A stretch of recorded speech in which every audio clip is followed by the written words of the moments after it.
Ayan po, nilagyan ko na ng tape ba? Nilagyan ko na po ng tape. Ayan. Lalagyan natin ng baseboard yan. Mga ka-DIY, lalagyan natin ng baseboard yan na green. Okay.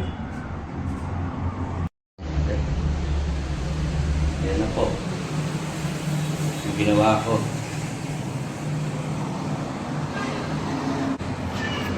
Yan na po yung kwartong madumi kanina. Oh.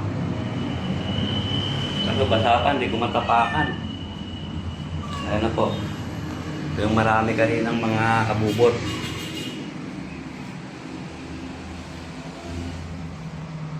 Yan na po.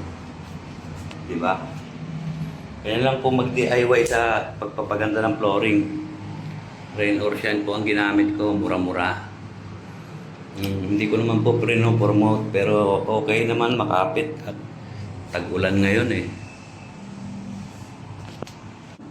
Tag-ulan pero improvement po. Kitang-kita. Kanina, ganito siya oh. Ganito. Ayan no.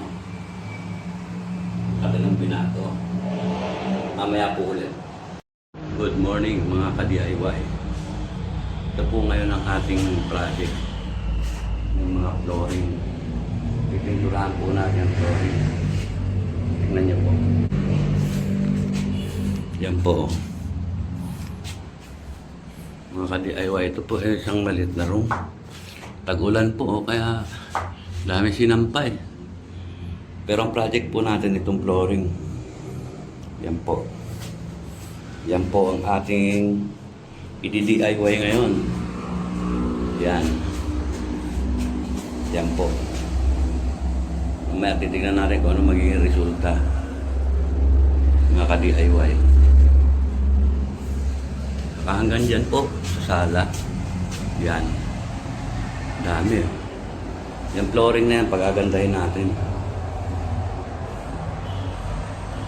Ang mga dingding medyo okay na po eh. Okay.